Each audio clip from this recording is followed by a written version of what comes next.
Pandemi COVID-19 di Indonesia memaksa aktivitas belajar mengajar tatap muka di sekolah dihentikan. Tidak ingin penularan COVID-19 semakin merajalela, pemerintah melalui Kementerian Pendidikan dan Kebudayaan memutuskan untuk memindahkan ruang belajar ke dunia maya.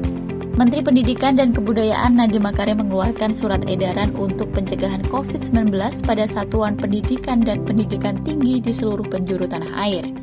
Kegiatan pendidikan di lingkungan Muhammadiyah dan Aisyah diselaraskan dengan kebijakan pemerintah di tingkat pusat maupun daerah yang dikoordinasikan oleh Majelis Pendidikan Dasar dan Menengah dan Majelis Pendidikan Tinggi Penelitian dan Pengembangan. Bismillahirrahmanirrahim. Assalamualaikum warahmatullahi wabarakatuh. Assalamualaikum. Pemirsa televisi Muhammadiyah dimanapun Anda berada, apa kabarnya pemirsa? Semoga Anda senantiasa dalam keadaan berbahagia pastinya dan dalam keadaan syukur menikmati nikmat Allah Subhanahu wa Ta'ala, yakni nikmat sehat walafiat, sehingga kita masih bisa untuk beraktivitas hingga hari ini, masih bisa untuk meningkatkan amal ibadah kita dengan lebih sempurna lagi insya Allah. Dan pemirsa, senang sekali saya Irmalia Septiana dapat kembali menyapa Anda dalam program televisi Muhammadiyah kali ini bersama dengan Majelis Ulama Indonesia. Tema yang akan kita bahas pada kesempatan kali ini adalah terkait dengan pencegahan penanganan COVID-19 di lingkungan pendidikan dan pendidikan tinggi. Ya, 2 tahun sudah kurang lebih anak-anak kita terpaksa harus menjalankan aktivitas belajar mereka tidak secara tatap muka alias online. Dan tentunya ada beberapa hal yang mungkin masih terasa janggal, bahkan hingga hari ini mereka tidak lagi bertemu dengan teman sebaya dan bahkan tidak bisa bertanya secara langsung kepada guru-guru. Namun yang harus kita ketahui bersama bahwa memang belajar pada dasarnya dapat dilakukan di mana saja dan kapan saja. Tapi apakah kemudian metode ini cukup efektif dilakukan di kala pandemi? Untuk itu kita akan membahasnya bersama dengan narasumber kami pada kesempatan kali ini, yaitu adalah Bapak Sudarnoto Abdul Hakim, selaku Ketua MUI Bidang Hubungan Luar Negeri, sekaligus juga Wakil Ketua Majelis Dikti Pimpinan Pusat Muhammadiyah. Halo, Assalamualaikum warahmatullahi wabarakatuh.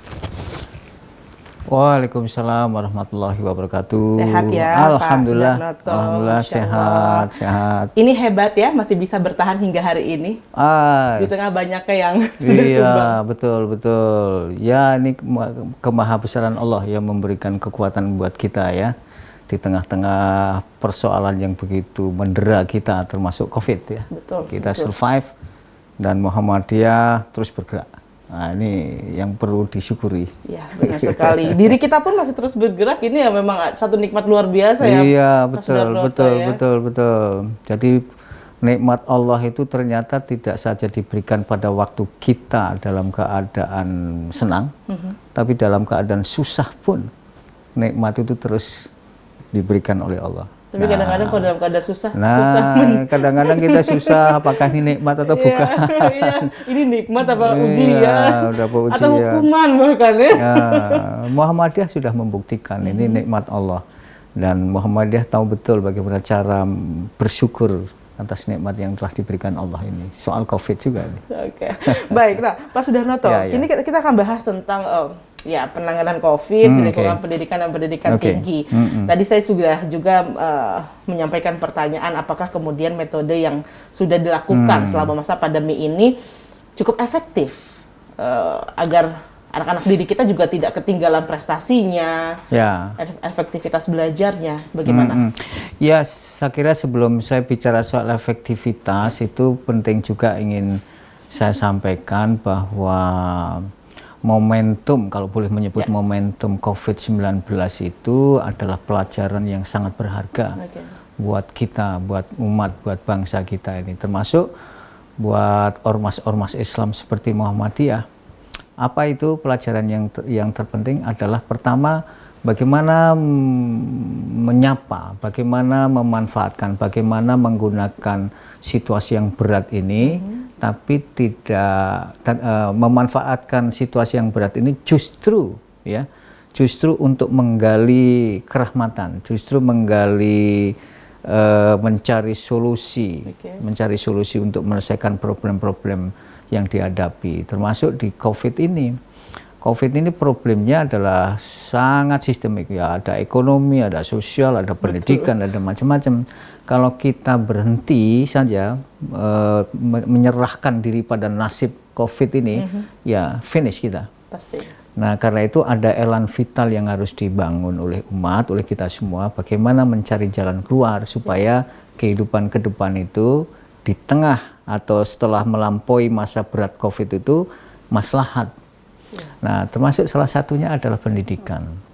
Pendidikan itu adalah program sistematik yang panjang yang menyiapkan anak-anak bangsa, anak-anak umat, kader-kader umat, bukan saja untuk menguatkan, memperluas cakrawala ilmu pengetahuan dan teknologi, tapi juga kepribadian. Itu dua. Yang selanjutnya juga penting bahwa lembaga pendidikan apapun termasuk Muhammadiyah itu juga harus menyiapkan kader-kader yang bisa memberikan solusi terhadap persoalan-persoalan. Jadi tidak semata-mata ilmu pengetahuan dan kepribadian itu bagus, tapi belum cukup karena dia harus beramal, beramal soleh. Untuk apa? Kemaslahatan. Karena itu orientasinya adalah inovasi dan kreativitas. Jangan mengeluh, jangan menangis. Betul, ini kan banyak yang menangis, mengeluh juga udah menangis, mengeluh, kemudian kecut hati gitu loh. Nah, Allah mengajarkan kita jangan kecut hati, putus asa itu dosa. Betul. Nah, bersyukur kita ini bangsa kita itu punya potensi, punya elan vital yang luar biasa, juga yang dimiliki oleh ormas seperti Muhammadiyah itu. Dalam situasi yang sesulit ini, ada saja jalan keluar, termasuk pendidikan. Nah, karena itu program-program pendidikan itu harus didesain memang, didesain sesuai dengan situasinya. Dalam era COVID yang sudah 2 tahun ini adalah pelajaran yang berharga buat bangsa kita, mendesain, memformat pendidikan itu. Ya antara lain misalnya sekolah dari rumah, ngantor dari rumah, diskusi dari rumah, bahkan khutbah ada juga dari rumah. Itu ijtihad. Kalau dalam bahasa Muhammadiyah atau bahasa MUI itu ijtihad yang perlu dilakukan untuk menembus kesulitan-kesulitan itu dan tetap memberikan kesempatan buat anak didik untuk menikmati pendidikan. Jadi itu satu hal yang perlu. Nah, sudah dilakukan 2 tahun ini. Nah, memang perlu dilihat apakah efektif atau belum. Saya kira harus ukurannya harus jelas ya. Yang kayak gini-gini kan pendidikan itu kan measurable, sesuatu program yang harus terukur. Nah, sekarang masih terus. Ini masih terus semua perguruan tinggi, bahkan pemerintah, saya kira juga Muhammadiyah itu kembali secara terus-menerus melakukan evaluasi terhadap program-program pendidikan yang selama ini dilakukan oleh dan masyarakat. Memang saya setuju sekali apa yang dikatakan Pak Sudarnoto begitu ya, bahwa belajar itu bukan hanya meraih ilmu pengetahuan tapi mencari solusi dari berbagai keadaan. Dan tadi pertanyaannya adalah efektif atau tidak, nampaknya ini masih harus terus diukur pemirsa, tapi kita mau tahu juga formula yang kemudian sudah dirancang kembali setelah 2 tahun ini ada apa begitu ya untuk dunia pendidikan. Sesaat lagi Pak Sudarnoto kita akan menjawabnya, pemirsa tetaplah bersama dengan kami.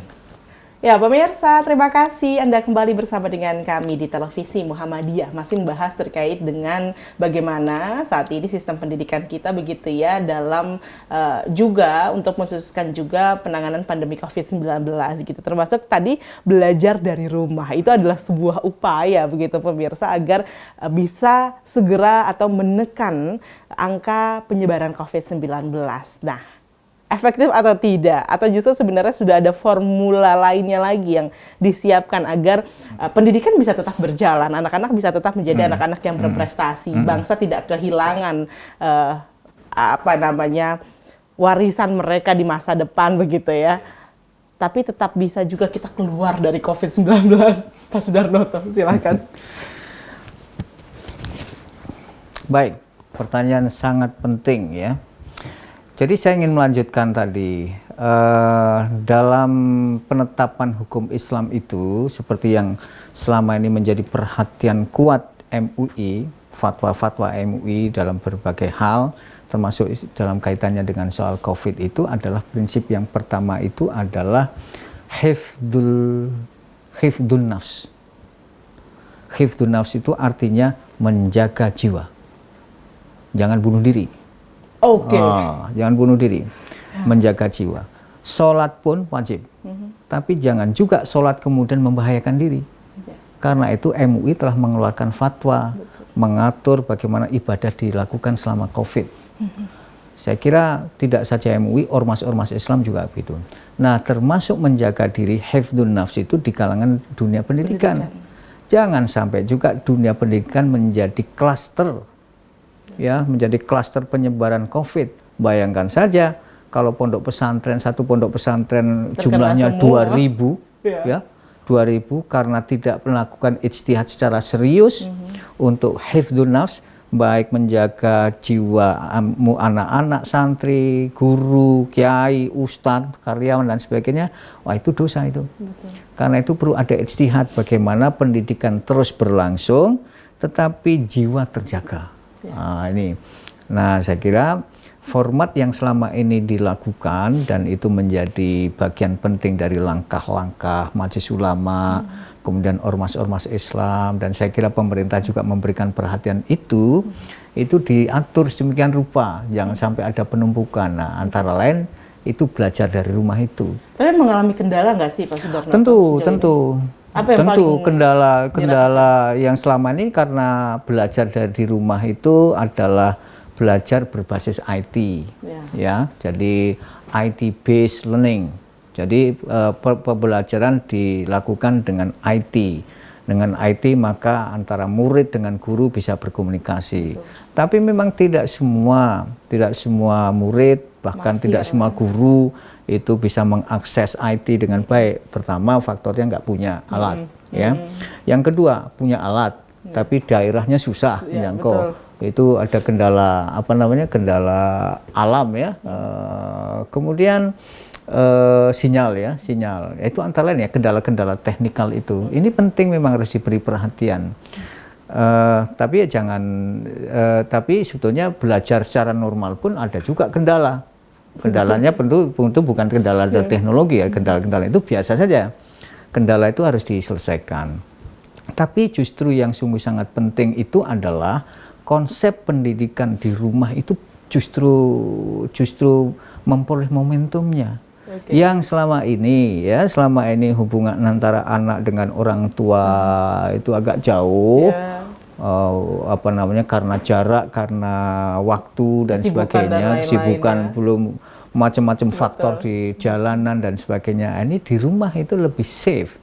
Jadi memang menurut saya, dan ini juga menjadi perhatian dari MUI, itu keluarga itulah the first education. Tempat pertama, bukan lembaga ini, tapi tempat pertama yang aman, ya, untuk mendidik anak. Nah, cuma memang ini ada tantangan baru buat orang tua. Tantangan barunya itu rajin-rajin membaca, mendampingi, kemudian mungkin juga mengarahkan dan sebagainya dengan penuh kesabaran. Namanya juga anak-anak, ya. Nah, itu banyak sekali perilaku, tingkah laku yang, ya, namanya anak-anak. Tapi dengan itu justru menjadi tempat pembelajaran baru bagi orang tua.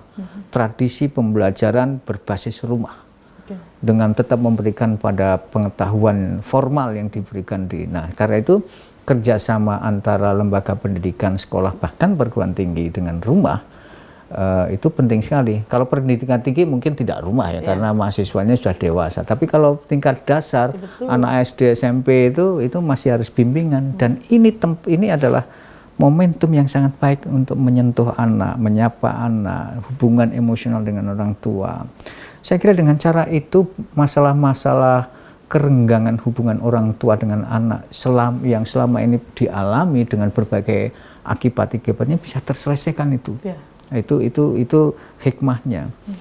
Nah, saya kira program yang sudah dilakukan selama ini, ya, oleh pemerintah, dilakukan oleh sekolah-sekolah, bagus juga. Guru-guru, terutama yang untuk tingkat SD atau SMP, ya, kalau nggak salah, itu guru-guru visit ke rumah, ketemu dengan orang tua, ketemu dengan anak-anak, melihat perkembangan dan sebagainya, dan itu dicatat, dimonitor itu. Dimonitor itu. Ya saya punya cucu sekolah dengan cara itu gitu. Saya sebagai kakek yang menikmati saja itu, lihat saja.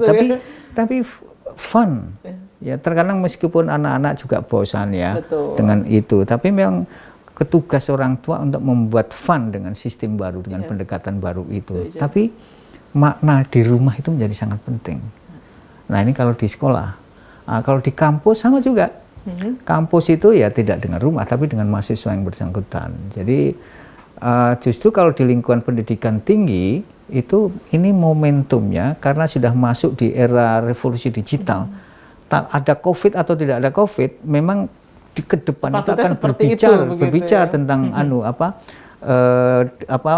pendidikan berbasis digital. Nah, ini momentumnya pas ya, tinggal memformat ya sistem pendidikan tinggi di era digital, dan itu sudah dilakukan oleh banyak kampus.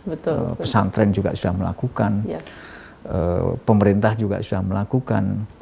Jadi ini memang ongoing proses yang terus harus dimonitor, dan saya lihat monitornya juga terus menerus. Saya tahu karena saya terlibat di tadi di Muhammadiyah, dan saya kira juga di kalangan ormas lain, di Nahdlatul Ulama misalnya, atau di pesantren yang mahasiswa ulama kan ada komisi khusus ya, komisi khusus yang namanya Komisi Pendidikan dan Kaderisasi, itu selalu monitoring perkembangan perjalanan pendidikan di lembaga-lembaga itu. Dan memang nampaknya meskipun nanti COVID sudah berakhir, ada beberapa formula yang dilakukan di masa COVID ini yang bahkan bisa diadaptasi begitu ya untuk masa yang datang. Itu pasti begitu pasti. Ya. Ada COVID atau tidak COVID, itu digital, era digital itu nggak akan bisa diabaikan.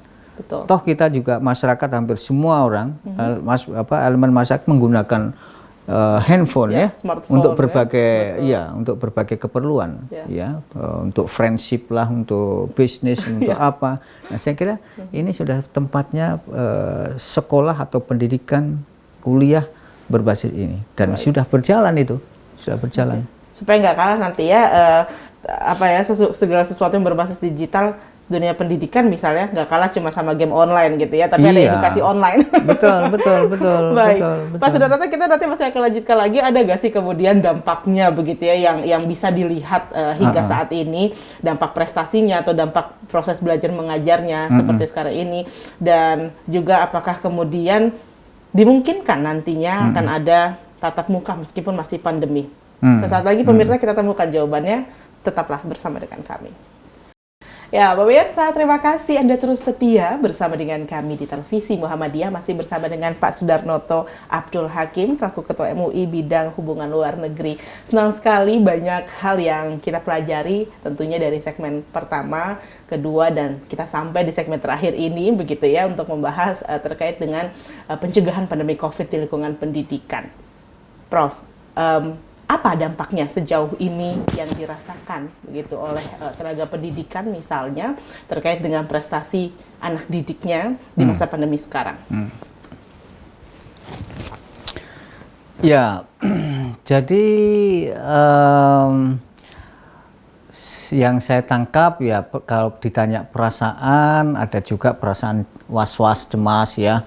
Karena ini 2 tahun ini punya pengalaman baru di dalam mengelola, memberikan proses menjalankan proses-proses pendidikan. Tapi saya senang karena sepanjang yang beberapa lembaga-lembaga pendidikan yang berhubungan dengan saya, atau saya pernah berhubungan dengan mereka itu, mereka fun juga. Mereka fun. Fun itu banyak alasan. Pertama, sehat. Terjaga. Karena tidak langsung termasuk menjadi bagian pasukan untuk menjaga hifdzun nafs tadi itu. Betul. Yang kedua, fun itu karena ada creativity, ada kreativitas, ada hal-hal baru, cara-cara baru yang mereka kembangkan. Yang ketiga, kolaborasi itu menjadi terasa, kerjasama antar guru dengan kepala sekolah, dengan karyawan, dengan murid, tentunya dengan orang tua. Ini dengan orang tua itu sangat penting. Jadi ada produk-produk yang menarik, termasuk juga dalam proses pendidikan itu tentulah seperti yang terjadi di era normal itu, kalau soal kesuksesan itu ya ukuran siswa sukses itu kan banyak ya. Kalau lulus semua itu ya sukses ya. Kepribadiannya baik, sukses. Nah, dalam tinjauan saya ya, selama ini paling tidak yang di kampus-kampus itu ya, itu ternyata banyak juga yang berprestasi. Meskipun saya pernah menghadiri pidato wisuda di beberapa kampus itu, karena di daerah-daerah itu macam-macam aja wisudanya, di pasar lah, wisudanya di mana, di sawah, karena situasinya. Tapi prestasi itu dia bisa menyelesaikan dengan baik, itu prestasi itu. Belum lagi misalnya di beberapa perguruan tinggi itu juga memberikan award kepada mahasiswa bagi mereka yang selama 2 tahun itu punya pengalaman untuk terlibat langsung di dalam menangani, menjadi bagian aksi sosial kemanusiaan.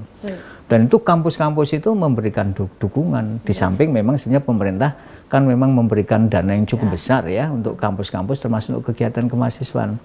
Jadi kesuksesan mereka secara akademik itu bisa dilihat, kesuksesan di sosial itu punya pengalaman baru untuk ikut bersama-sama dengan organisasi-organisasi kekuatan lain untuk aksi-aksi kemanusiaan.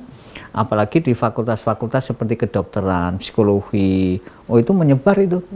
Tidak saja dosen, tetapi juga mahasiswa ikut menjadi praktek bagian. secara langsung lah ya. Praktek secara langsung itu makanya itu dinilai sebagai KKN. Sebagai KKN dan sistem pendidikan tinggi sekarang itu kan di samping ijazah nanti ya, di samping ijazah itu mahasiswa juga punya sertifikat. Itu penting. Tidak saja untuk rasa syukur, tapi sebetulnya untuk life skill. Nah, ini prestasi yang menurut saya penting dalam situasi pandemi ya. Jadi terobosan-terobosan yang dilakukan oleh kampus-kampus, lembaga pendidikan itu cukup menarik. Apalagi memang kalau pemerintah kan punya konsep belajar merdeka ya, merdeka belajar atau merdeka belajar atau belajar merdeka itu. Nah, ini semua kampus-kampus berusaha, sekolah lembaga-lembaga pendidikan berusaha untuk melakukan penyesuaian diri, karena tidak wajib sekolah itu belajar itu tidak harus di kelas. Belajar itu di mana saja. Ini kok kebetulan secara teoritis itu bersesuaian dengan konsep homeschooling. Nah, ini menarik, homeschooling. Jadi homeschooling itu adalah belajar di rumah, dan rumah menjadi pusat belajar. Dan ini diakui secara teoritis, belajar itu tidak harus duduk di kelas mendengarkan guru manis begini, tapi di laboratorium, di masjid, di rumah, di taman bunga, di mana saja. Nah, dalam situasi yang sekarang ini COVID itu kan orang tua lembaga pendidikan bisa bekerja sama untuk memilih tempat-tempat mana yang kira-kira siswa atau mahasiswa bisa melakukan akses untuk social activity-nya, untuk kemanusiaan. Dan itu dilatih sejak anak-anak. Di kampus-kampus juga begitu. Nah, ini prestasi. Ini prestasi yang menurut saya luar biasa. Jadi itulah mengukur prestasi begitu, bukan hanya dari terselenggaranya olimpiade secara besar-besaran. Tidak begitu, tidak seperti festival begitu. Festival pendidikan. Ya, itu penting, tapi tidak seperti itu konsepnya. Apalagi sekedar IPK, tidak, IPK itu hanya bagian kecil saja dari prestasi yang tertulis ya, tertulis, tapi ya perlu juga diukur kepribadian. Kepribadian itu bisa kelihatan ketika ada anak-anak sekolah, murid-murid, mahasiswa, santri-santri yang mau terlibat di dalam ikut menyelesaikan sebagian dari masalah-masalah kemanusiaan akibat dari COVID. Itu luar biasa itu, dan itu dilakukan. Dan memang di masa pandemi seperti sekarang ini, memang anak-anak didik justru memiliki motivasi yang kuat begitu ya mereka ya, apalagi memang didukung penuh oleh lembaga pendidikan mereka. Nah, tapi kalau sekarang sudah mulai, karena mungkin banyak yang sudah merasa ya COVID ini nampaknya sudah mulai bisa diadaptasi begitu. Kita sudah bisa beradaptasi dengan kondisi seperti sekarang ini. Gimana tanggapan Pak Sudarnoto kalau kita kembali tatap muka? Bagus, dengan syarat. Dengan syarat. Hifdzun nafs. Baik. Kenapa harus hifdzun nafs? lihat kalau daerah-daerah hijau royo-royo sudah jernih, nah itu boleh. Nah itu sesuai dengan fatwa MUI, fatwa Muhammadiyah. Pokoknya di daerah hijau kalau sudah aman, betul-betul aman, siapa yang bisa menentukan aman itu? Ya satu, pemerintah harus bertanggung jawab untuk itu ya. Kemudian ahli-ahli. Jadi jangan karena orang-orang melalui medsos sudah aman, tapi tidak ada ukurannya. Ukurannya tidak ada ancaman. Kalau sudah clear, green, hijau, tatap muka. Tatap muka tetap penting. Karena dengan tatap muka itu anak-anak sekolah itu punya pengalaman sebagai anggota masyarakat ya. Bersosialisasi, berinteraksi itu penting sekali. Kemudian mengekspresikan pendapatnya, meskipun itu bisa dilakukan di rumah, tapi di rumah itu kan ya orang tua cuma segitunya jumlahnya. Tapi kalau dengan di luar lebih itu kan luas, ya? Cakupannya lebih luas, lebih colorful ya, colorful, berwarna. Jadi anak-anak punya pengalaman baru. Tapi memang syaratnya satu. Ya, syaratnya hifdzun nafs, yang kedua hijau. Kalau belum hijau, jangan main-main. Karena kalau belum hijau, kemudian nekat tatap muka, itu namanya menyalahi kodrat yang sudah diberikan Allah dan menyalahi prinsip-prinsip hukum Islam. Hifdzun nafs. Oke, baik, luar biasa. Terima kasih untuk jawabannya Pak Sudarnoto. Ini menarik sekali pemirsa. Kita jadi bisa mulai terpikirkan lagi karena memang pada dasarnya untuk sekolah tatap muka itu sendiri ada beberapa yang melakukan polling begitu dengan para orang tua, dan saya yakin setiap orang tua pasti menginginkan kebaikan bagi anak-anak mereka. Terima kasih Pak Sudarnoto. Sama-sama. Sukses terus, tetap sehat ya. Siap. Kita jumpa lagi nanti di kelas-kelas selanjutnya. Insya Allah. Dan pemirsa televisi Muhammadiyah dimanapun Anda berada, terima kasih banyak sudah menyaksikan program ini. Semoga dapat memberikan hikmah untuk Anda semua. Tetap sehat dan tetap berbahagia. Sampai jumpa lagi. Assalamualaikum warahmatullahi wabarakatuh. Waalaikumsalam warahmatullahi wabarakatuh.